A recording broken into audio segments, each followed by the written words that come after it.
ऐतिहासिक सभा को संबोधित करें। भारत माता की, भारत माता की, भारत माता की जय भवानी, जय भवानी। करवीर निवासिनी आई महालक्ष्मीच्या, आई अंबाबाईच्या चरणी संबोधित करें। भारत माता की, भारत माता की, भारत माता की जय भवानी, जय भवानी। करवीर निवासिनी आई महालक्ष्मीच्या, आई अंबाबाईच्या चरणी त्रिवार वंदन करतो।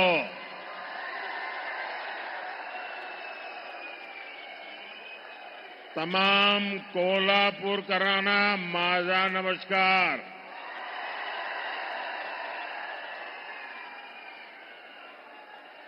ये धरती छत्रपति शिवाजी महाराज, धर्मवीर संभाजी महाराज और छत्रपति साहूजी महाराज के आदर्शों की धरती है। मैं इन सभी महापुरुषों के चरणों में प्रणाम करता हूं। साथियों, आप सब जानते हैं मैं काशी का सांसद हूं और आज करवीर काशी आया हूं। ये मेरा सौभाग्य है। साथियों, हमारे कोल्हापुर महाराष्ट्र का फुटबॉल हब कहा जाता है।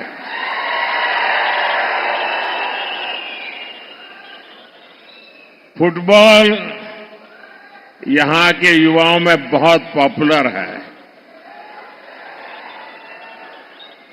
और आपको अगर फुटबॉल की भाषा में मैं बताऊं तो कल दूसरे चरण का मतदान पूरा होने के बाद बीजेपी और एनडीए 2-0 से आगे चल रहे हैं।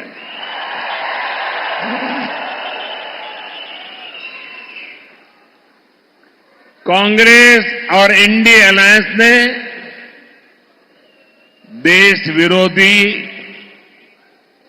और नफरत की राजनीति के 2 सेल्फ गोल कर लिए हैं और इसलिए ये पक्का हो गया है फिर एक बार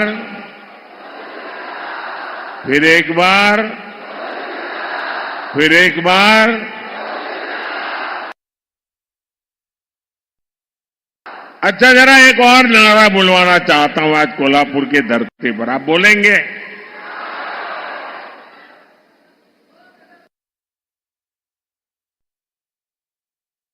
अभी मैं बोल रहा था फिर एक बार, अब मैं नहीं बोलूंगा, आप बोलेंगे फिर एक बार, ठीक है?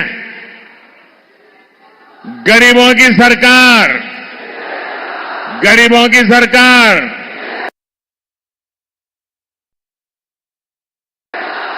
एससी, एसटी, ओबीसी की सरकार, विकास को समर्पित सरकार,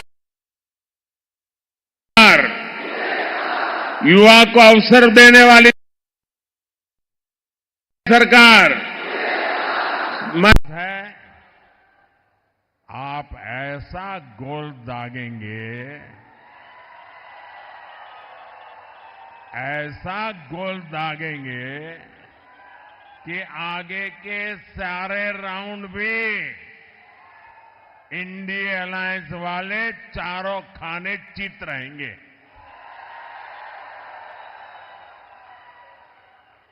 क्योंकि ये पूरा देश जानता है,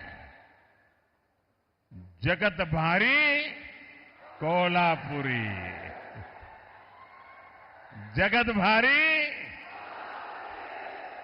साथियों, चुनाव के पहले ही मैंने कहा था, ये चुनाव विकसित भारत के संकल्प का चुनाव है। लेकिन जैसे ही कांग्रेस पार्टी और उसके दोस्तों को ये एहसास हुआ कि वो विकास के ट्रैक रिकॉर्ड में एनडीए की बराबरी नहीं कर सकते, उन्होंने अपनी रणनीति बदल ली। इसलिए इंडिया अलायंस वालों ने खुलकर देश विरोधी एजेंडा और तुष्टीकरण के हथकंडों का इस्तेमाल करना शुरू कर दिया है। अब कांग्रेस का एजेंडा है कि वो सरकार में आने के बाद कश्मीर में आर्टिकल 370 वापस ले आएंगे। क्या आप ऐसा करने देंगे?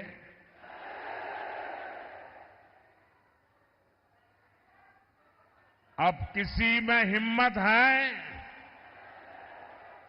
कि मोदी के इस कदम को पीछे हटा सके?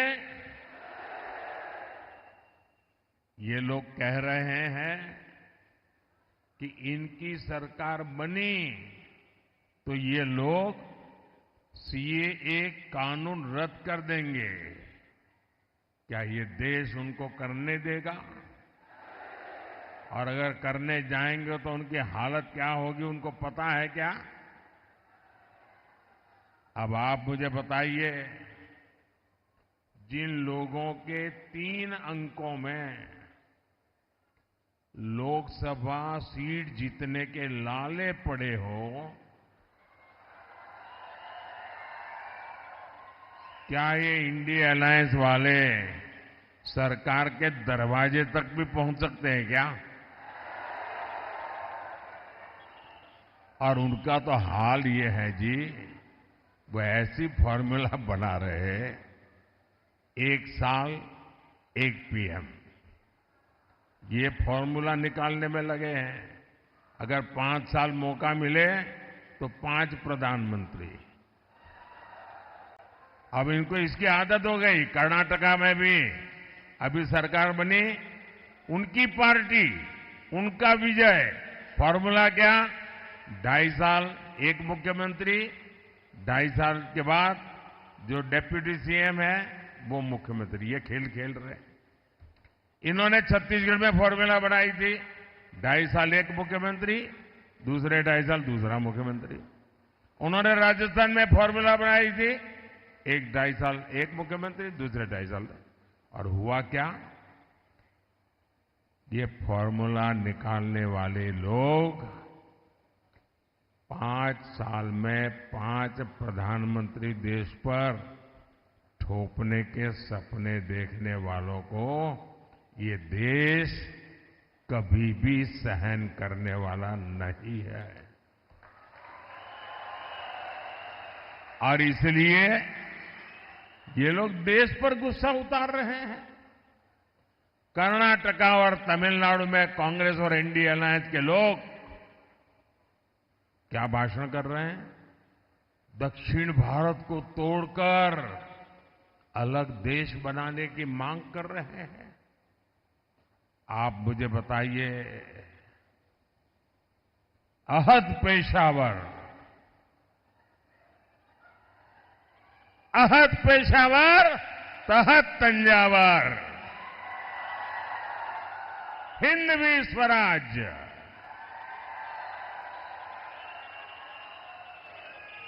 ये घोषणा जिस धरती पर हुई, छत्रपति शिवाजी महाराज की धरती, क्या कभी भी कांग्रेस के ऐसे एजेंडे को स्वीकार करेगी क्या? इन्हें जवाब मिलना चाहिए। मिलेगा कि नहीं मिलेगा? तगड़ा जवाब मिलेगा। साथियों,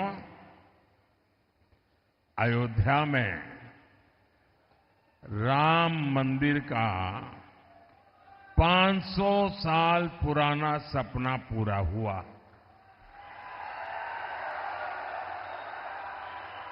दशकों तक राम मंदिर को बनने से रोकने वाली कांग्रेस ने उसका भी बहिष्कार किया। और ये कांग्रेस कितनी अधपतन में गई है।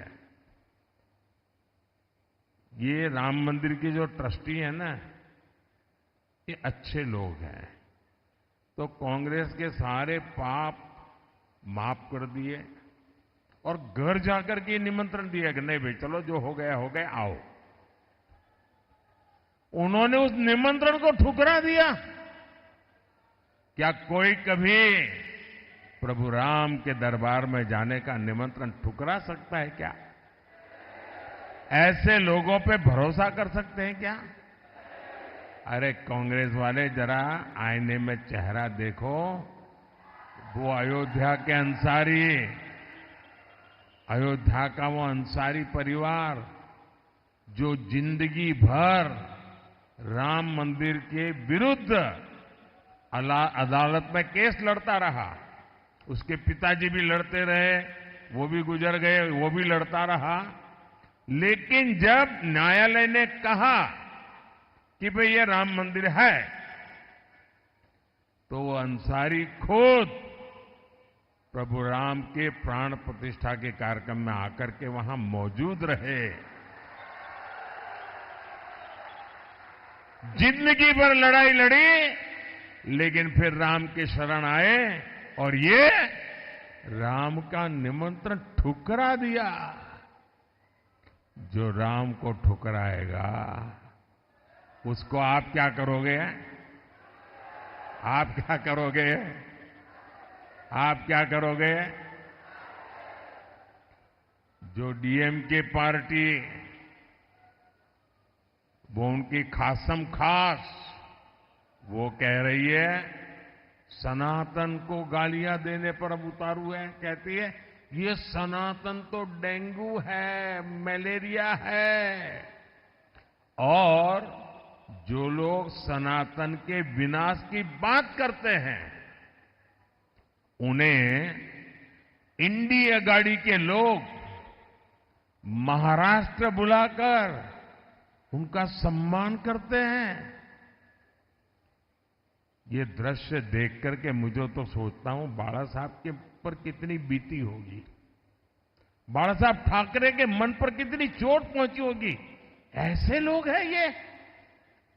इतना ही नहीं, इंडी अगाड़ी वोट बैंक की राजनीति में इतना गिर गया है कि शिवाजी महाराज की धरती पर ये औरंगजेब को मानने वालों से जाकर के मिल गए हैं। नकली शिवसेना इन सब एजेंडों में इन लोगों के साथ कंधे से कंधा मिलाकर चल रही है। आज बाला साहब ठाकरे होते तो इनकी ये हरकतें बहुत दुखी करती, और आज भी उनकी आत्मा जहां भी होगी सबसे ज्यादा दुखी उनके इन कारनामों से होती होगी। साथियों, तुष्टीकरण और वोट बैंक की राजनीति करने वालों की नजर अब लोगों की कमाई और दलित पिछड़ों के आरक्षण पर पहुंच गई है। कांग्रेस के शहजादे उन्होंने घोषणा की है कि वो आपकी संपत्ति की, महिलाओं के गहने और सोने चांदी की जांच करवाएंगे। आपकी कमाई को कांग्रेस उन लोगों में बांटेगी जिनका ये देश पर पहला हक है, ऐसा बताते हैं। तुष्टीकरण के लिए कांग्रेस किसी भी हद तक गिर सकती है। साथियों, कांग्रेस ने एक और ऐसी घोषणा की है जो महाराष्ट्र के हर मतदाता को जानना जरूरी है। कांग्रेस ने ऐलान किया है कि आप जीवन भर जो कमाएंगे, अपने बच्चों के लिए जो कुछ भी जोड़ते रहेंगे, वो पूरा का पूरा आपके संतानों को नहीं मिलेगा। आज आपके पास गाड़ी है तो आप अपने बेटे को दे सकते हैं, घर है दे सकते हैं, खेत हैं दे सकते हैं। ये कांग्रेस के शाहजादे फॉर्मूला लाए हैं। आपके न रहने के बाद आपकी पैतृक कमाई में से आधा हिस्सा कांग्रेस इनहेरिटेंस टैक्स लगाकर वसूल करना चाहती है। क्या आप अपनी मेहनत करके जो कमाई की है, पाई पाई बचाई है बच्चों के लिए, क्या उससे आप लूटने देंगे क्या? ये कांग्रेस की सरकार जो सपने देखती है उसको पूरा होने देंगे क्या? साथियों, महाराष्ट्र बाबा साहब आंबेडकर, छत्रपति साहू जी महाराज, ज्योतिबा फुले की धरती है। महाराष्ट्र की यह धरती सामाजिक न्याय का प्रतीक है, लेकिन कांग्रेस और इंडिया अघाड़ी ने सामाजिक न्याय की हत्या करने की भी ठान ली है। हमेशा बाबा साहब का अपमान करने वाली कांग्रेस अब दलितों, पिछड़ों के आरक्षण पर डाका डालने की तैयारी में है। कांग्रेस महाराष्ट्र समेत पूरे देश में आरक्षण का अपना कर्नाटका मॉडल लागू करना चाहती है। और यह कर्नाटका मॉडल क्या है? इस देश के दलितों ने, आदिवासियों ने, पिछड़ों ने, एससी, एसटी, ओबीसी सबने समझने जैसा है जी। बड़ा भयंकर है मॉडल। कर्नाटका में कांग्रेस सरकार ने ओबीसी कोटे में जो 27% आरक्षण है, वो मुसलमानों को देने के लिए उन्होंने क्या किया? रातों रात एक कागज पे थप्पा मार करके सभी मुसलमानों को ओबीसी बना दिया, रातों रात। और इसके कारण वो ओबीसी का जो कोटा था उसके हकदार बन गए, और जो ओबीसी को मिलता था वो पूरा का पूरा उन्होंने लूट लिया। भाइयों, अब ये फॉर्मूला ये पूरे देश में लागू करना चाहते हैं। आप करने देंगे क्या? करने देंगे क्या? 2012 में इंडी गठबंधन की सरकार ने ये कोशिश की थी, तब ये सफल नहीं हो पाए थे। इसलिए अब कांग्रेस संविधान बदलकर दलित, पिछड़ों का आरक्षण धर्म के नाम पर बांटना चाहती है। ओबीसी के आरक्षण पर यह डाका क्या कभी कोई बर्दाश्त कर सकता है क्या? आप बर्दाश्त कर सकते हैं क्या? आप स्वीकार कर सकते हैं क्या? जिन लोगों ने कर्नाटका में पिछड़ों का आरक्षण छीना है, उन्हें देश में एक इंच भी सफलता नहीं मिलनी चाहिए, अवसर नहीं मिलना चाहिए। साथियों, कांग्रेस और इंडिया अघाड़ी का एक ही एजेंडा है, सरकार बनाओ, नोट कमाओ। लेकिन हमने इन 10 वर्षों में समस्याओं के स्थायी समाधान के लिए काम किया। एनडीए ने युवाओं और महिलाओं को केंद्र में रखकर काम किया। एनडीए ने आत्मनिर्भर भारत अभियान चलाया ताकि देश में उद्योग बढ़े। एनडीए ने स्टार्टअप इंडिया अभियान शुरू किया ताकि युवाओं को ज्यादा अवसर मिले। आज स्टार्टअप्स के मामले में भारत दुनिया में तीसरा सबसे बड़ा देश है। आज दुनिया में दूसरे नंबर पर सबसे ज्यादा मोबाइल फोन बनाने वाला भारत है। यानी जिस युवा को कांग्रेस ने नौकरी और रोजगार के लिए तरसा दिया था, भारत का वो युवा अब दुनिया की अर्थव्यवस्था को दिशा दे रहा है। अगले कार्यकाल में भाजपा एनडीए युवाओं को और ज्यादा अवसर देने के लिए प्रतिबद्ध है। इसलिए भाजपा ने घोषणा की है कि मुद्रा योजना के तहत अब 10 लाख के बजाय 20 लाख रुपए का लोन दिया जाएगा, बिना गारंटी दिया जाएगा। अगले 5 साल में हमारी सरकार इंफ्रास्ट्रक्चर पर रिकॉर्ड निवेश करेगी। इससे भी युवाओं के लिए रोजगार के नए अवसर बढ़ेंगे।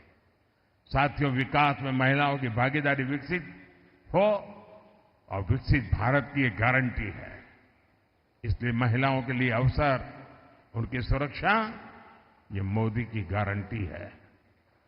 पहले जिन सेक्टर्स में महिलाओं के काम करने की पाबंदी थी, मोदी ने उस पाबंदी को खत्म कर दिया। हमारी सरकार ने रोजगार मेलों के जरिए सरकारी नौकरी में लाखों भर्तियां की है। इससे सरकारी नौकरियों में भी महिलाओं की भागीदारी बढ़ी है।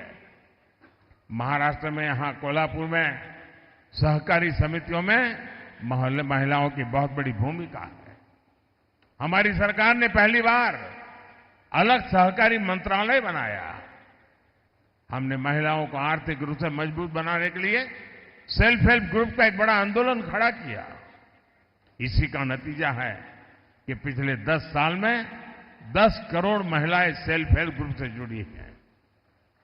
यहां महाराष्ट्र में भी पिछले 10 वर्षों में सेल्फ हेल्प ग्रुप से जुड़ी महिलाओं को हजारों करोड़ रुपए की मदद दी गई है। अब हमारी सरकार सेल्फ हेल्प ग्रुप की 3 करोड़ महिलाओं को लखपति दीदी बनाने का संकल्प लेके काम कर रही है। साथियों, आज यही नारी शक्ति जब मोदी का सुरक्षा कवच बनकर खड़ी है, तो कांग्रेस वालों की जरा तकलीफ ज्यादा ही बढ़ जाती है। और आप भूलिएगा नहीं, वीरांगना ताराबाई के देश में कांग्रेस के युवराज शक्ति का विनाश करने की बातें करते हैं। साथियों, कोल्हापुर विकास और विरासत की संभावनाओं से भरा क्षेत्र है, लेकिन इंडिया अघाड़ी की सरकारों ने इस क्षेत्र की इतनी उपेक्षा की। आज केंद्र की एनडीए सरकार और मुख्यमंत्री एकनाथ शिंदे जी, देवेंद्र फडणवीस और भाई अजीत पवार की सरकार कोल्हापुर के विकास के लिए दिन रात काम कर रहे हैं। मुंबई बेंगलुरु हाईवे के विस्तार का काम तेजी से चल रहा है। शक्तिपीठ एक्सप्रेसवे के जरिए महाराष्ट्र का एक बड़ा हिस्सा आधुनिक कनेक्टिविटी से जुड़ने जा रहा है। हमने कोल्हापुर और क्षेत्र के नई ट्रेनें दी है और भविष्य में यहां वंदे भारत ट्रेनें भी चलेगी। हमने कोल्हापुर वैभववाड़ी रेलवे लाइन को मंजूरी दी है, जिससे कोंकण क्षेत्र की कनेक्टिविटी और बढ़ेगी। कोल्हापुर एयरपोर्ट के लोकार्पण का सौभाग्य भी मुझे ही मिला है। भाई और बहनों, इस क्षेत्र में अंबाबाई शक्तिपीठ का आशीर्वाद प्राप्त है। आने वाले समय में अच्छी सड़कों और सुविधाओं के कारण लाखों भक्त अंबाबाई के दर्शन करने आएंगे। यहां उद्योग, व्यापार और पर्यटन से जुड़े अवसर पैदा होंगे। आप मुझे बताइए, मोटा कमीशन न मिलने तक फाइलों को दबाकर बैठने वाले लोग याकूब मेनन की कब्र को संवारने वाले लोग, उनसे आप कोल्हापुर का, महाराष्ट्र का भाग्य बदलने की उम्मीद कर सकते हैं क्या? ये लोग महाराष्ट्र को आगे लेकर जा सकते हैं क्या? साथियों, 7 मई को महाराष्ट्र और देश का भविष्य तय करने के लिए एक बड़ा अवसर आ रहा है। मेरा आप सबसे अनुरोध है कि कोल्हापुर से एनडीए के उम्मीदवार भाई संजय मांडलिक जी और हाथ कणंगले से धैर्यशील माणे जी, इनके पक्ष में भारी संख्या में मतदान करके मोदी के हाथ मजबूत कीजिए। आप इनको जो वोट देने वाले हैं ना, वो वोट सीधा सीधा मोदी को जाने वाला है।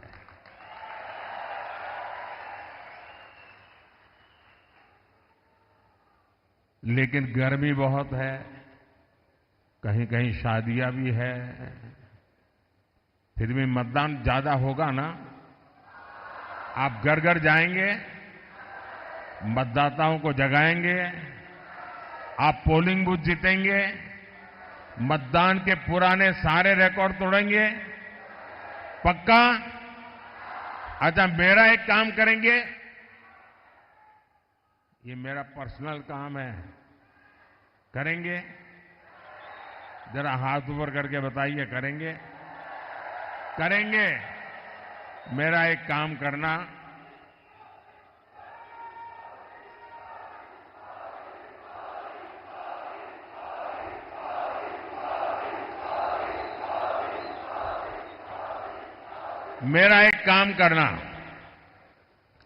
यहां से जाने के बाद आसपास पड़ोस में, गांव में, मोहल्ले में जिन जिन लोगों को मिलना हो जाए, नहीं होता है तो जाकर के मिलिए, मेरी तरफ से मिलिए, और हर एक को कहना कि अपने मोदी जी कोल्हापुर आए थे और मोदी जी ने आपको प्रणाम भेजा है। घर घर मेरा प्रणाम पहुंचा देंगे। आप जब हर परिवार में मेरा प्रणाम पहुंचा देंगे ना, तो हर घर के लोग मुझे आशीर्वाद देंगे, और हर परिवार से जब मुझे आशीर्वाद मिलेगा तो मेरी ऊर्जा अनेक गुना बढ़ जाएगी, और वो ऊर्जा आपके लिए काम आएगी, क्योंकि आपका सपना, यही मेरा संकल्प है। मेरा पल पल आपके नाम है, मेरा पल पल देश के नाम है। और इसलिए भाइयों बहनों, मैं प्रण लेकर के चला हूं 24/7 फॉर 2047। ये प्रण लेकर के निकला हूं, आपके लिए निकला हूं, और इसलिए मुझे पल पल आपके आशीर्वाद की जरूरत है। मेरे साथ बोलिए, भारत माता की, भारत माता की, भारत माता की। बहुत बहुत धन्यवाद। आधुनिक आत्मनिर्भर भारत के कणखर नेतृत्व, जिनका एक एक कदम हमारे मन में आशा की नई किरण लाया है, जिनका हर एक शब्द विकास विजय की संकल्पना को साकार करने वाला है, आदरणीय प्रधानमंत्री जी का मैं आभार व्यक्त करते हुए